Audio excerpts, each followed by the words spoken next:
வணக்கம் and welcome to the code views. Code வியூஸ்ல நம்ம முதல்ல ஒரு ஹாலிவுட் படத்தை வந்து ரிவ்யூ பண்ண போறோம். பொதுவாக வந்து தமிழ் படத்தை ரிவ்யூ பண்றதுக்கே கழுவி ஊற்றுவானுங்க. ஹாலிவுட் ரிவ்யூ பண்றவங்களுக்கு நீ பெரிய அப்படின்னு கேட்கறதுக்கு வந்து கண்டிப்பாக கமெண்ட்ல ஊற்றுவீங்கன்னு தெரியும். பட் இருந்தாலும் வந்து இந்த ஹாலிவுட் படம் வந்து எனக்கு ரொம்ப ரொம்ப பிடிச்ச படங்க. அதாவது வந்து டாம் க்ரூஸ் யாருக்கு தான் பிடிக்காது.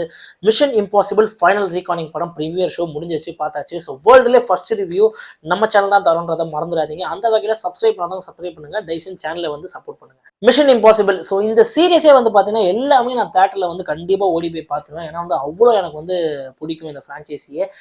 அந்த ஹைஸ்ட் ஆகட்டும், அந்த ஹண்ட் எல்லாமே வந்து பார்த்தீங்கன்னா ரொம்ப இன்ட்ரெஸ்டாக வந்து பல படங்களில் வந்து காப்பி அடிக்கக்கூடிய விஷயங்கள்லாம் வந்து இந்த படத்துல தான் எடுப்பாங்கன்றது வந்து ரெஃபரன்ஸாகவே இந்த படம் வந்து ஒரு விக்கிபீடியாவே வந்து ஹைஸ்டுக்கு உண்டானது இருக்கும். அதே மாதிரி டெக்னிக்கல் ஆஸ்பெக்ட்ஸும் சரி, புதுசான விஷயங்கள்லாம் வந்து கண்ணுக்கு வந்து பார்த்தீங்கன்னா ஃபீஸ்டாக கொடுக்குற விஷயங்களும் வந்து இந்த மாதிரி சீரீஸில் தான் வந்து நம்ம பார்க்க முடியும்.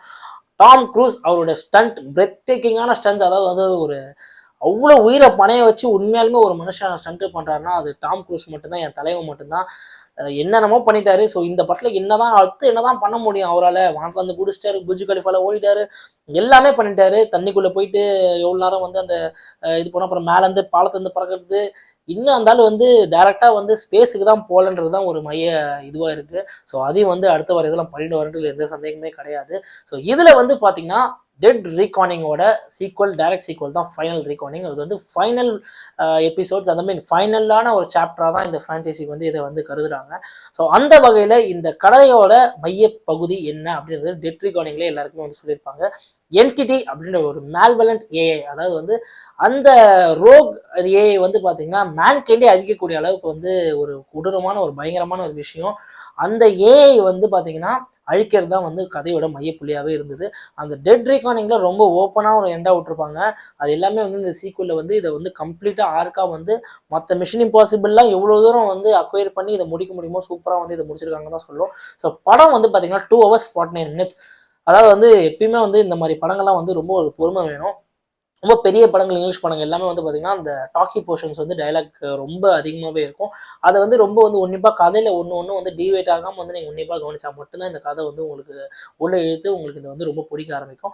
ஸோ அந்த வகையில் இந்த ஏஐ வந்து பார்த்தீங்கன்னா அழிக்கக்கூடியது ஈத்தன் ஹண்டால மட்டும்தான் முடியுன்றது எதனாலன்ற ஒரு ஜஸ்டிஃபிகேஷன் கொடுத்துருக்காங்க. அதுக்காக Ethan Hunt character, Tom Cruise character first ஆஃப்லேயே வந்து பார்த்தீங்கன்னா தேட ஆரம்பிக்கிறாங்க. அவர் வந்ததுக்கு அப்புறம் அந்த கதை வந்து நகர்ற வந்து வெவ்வேறு நாடுகளில் நகர்ற விஷயங்கள் அது ஜியோகிராபிக்கலா எக்ஸ்ட்ரா வேகண்டா வந்து நம்ம இந்த மிஷன் இம்பாசிபிள் சீரிஸ் தான் எப்பயுமே வந்து ஒரு பிரமிப்பா பார்க்கக்கூடிய விஷயமா இருக்கும். அந்த வகையில இந்த சீரீஸ்லயும் பல லொகேஷன்ஸ்லயும் வர ஸ்டன்ஸ் எல்லாமே ஃபர்ஸ்ட் ஹாஃப்ல அந்த கதை ஈத்தன் ஹண்ட் என்டிட்டியை தேடி போறாரு. அவரை தேடி வந்து ஒரு ஐஎம்எஃப் குரூப் வந்து தேடுது. இவங்களுக்கு இந்த குரூப்புக்கு ஈத்தன் ஹண்ட் எதனால தேவை, ஈத்தன் ஹண்டால மட்டும் என்டிட்டியை கண்டுபிடிச்சு அழிக்க முடியுன்றது எதனாலன்றது வந்து கதைக்கு ஒரு ஜஸ்டிஃபிகேஷன் இருக்கு. அது வந்து இன்ட்ரோல் பாயிண்ட்ல தான் உங்களுக்கு தெரிய வரும். செகண்ட் ஹாஃப்ல ஈத்தன் ஹண்ட் அந்த என்டிட்டியை கண்டுபிடிச்சதுக்கு அப்புறம் அதை அழிக்க போற நேரத்துல அவருக்கு என்ன நடக்குது, அதுல வந்து பாத்தீங்கன்னா அந்த ஏஐ இப்ப கரண்ட் ட்ரெண்டா இருக்க ஏஐ என்ன மாதிரி டேஞ்சரஸா வந்து மேன்கைண்டுக்கு பண்ண முடியுன்றது வந்து ரொம்ப வந்து நெக்ஸ்ட் லெவல்ல சொல்லியிருக்காங்கன்னு சொல்லும். டெக்னிக்கல் ஆஸ்பெக்ட்ஸும் சரி ஒரு பயங்கரமா பூந்து விளையாடிருக்காங்க. நிறைய விஷயங்கள் வந்து நம்மளை யோசிக்க வைக்கும், பிரமிப்பாகவும் இருக்கும் பார்க்கறதுக்கு. So Ethan Hunt Tom Cruise கேரக்டருக்கு இந்த ஏஐனால என்ன நடக்குதுன்னு பார்த்தீங்கன்னா அதுக்கு ஒரு ஆர்க் வந்து ரிவால்வ் ஆகுது. இந்த மிஷன் இம்பாசிபிள் சீரீஸ்ல வந்த எல்லா கதையும் வந்து கனெக்ட் ஆகக்கூடிய விதமா சூப்பராக பிளெண்ட் பண்ணிருக்காங்க. எப்படி வந்து மார்வல் அவெஞ்சர்ஸ் எண்ட் கேம்ல பண்ண ஒரு விஷயத்த மிஷன் இம்பாசிபிளையும் வந்து ஃபைனல் பார்ட்ல வந்து முடிக்கணுன்றது வந்து ரொம்ப சூப்பராக டேரக்டர் ஹேண்டில் பண்ணிருக்கா சொல்லுவோம். ஸ்டோரி வைஸ் கம்ப்ளீட்டா வந்து ஒரு சர்க்கிள் முடிகிற மாதிரி வந்து இந்த மிஷன் இம்பாசிபிள் இருக்கு. பட் அதுதான் கிடையாது. அடுத்ததா ஒரு மிஷன் இம்பாசிபிள் ஒரு பாசிபிலிட்டி இருக்கிறதுக்காக வந்து ஒரு ஈஸ்டர் எக்ஸாவும் வந்து ஒன்று பண்ணியிருக்காங்க. ஸோ கதையா வந்து ஒரு ஸ்டண்ட் வைஸா ஒரு இங்கிலீஷ் படம் நம்ம ஆளுங்க எப்பயுமே வந்து பார்த்தீங்கன்னா வாயப்பொழுந்து பார்க்குற மாதிரி வந்து நிறைய விஷயங்கள் இதில் பண்ணியிருக்காங்க. என் தலைவன் டாம் க்ரூஸு, அவன் வந்து அடிச்சுக்கவே முடியாது. டாம் க்ரூஸு அப்படின்னு சொல்றது கலாய்க்காதீங்க. டாம் க்ரூஸ் அவரை வந்து அடிச்சுக்க வந்து ஆளே கிடையாது ஸ்டண்ட் விஷயத்துல. ஸோ இதுல வந்து என்னதான் வந்து வித்தியாசமா அவர் பண்ணியிருக்காரு, எல்லா படத்துலையும் பண்ணாத விஷயம் இதில் தான் பண்ணியிருக்க போறான்றது அப்படி ஒரு விஷயம் பண்ணியிருக்காரு. அதை படம் பார்க்குறப்போ உங்களுக்கு வந்து சர்ப்ரைசிங்காக இருக்கும். இப்போ நான் சொல்லிட்டா அதோட வந்து ரொம்ப வந்து சப்பையாக இருக்கும் உங்கள் படம் பார்க்குறப்ப. ஸோ கண்டிப்பாக வந்து mission impossible fans, Hollywood fans, அதே மாதிரி தமிழில் இருக்க வந்து ஹாலிவுட்டை விரும்பக்கூடிய அந்த ஹாலிவுட் படத்தை போய் செலிப்ரேட் பண்ணக்கூடிய மக்கள் எல்லாமே அந்த படத்தை மிஸ் பண்ணாமல் போய் பாருங்க.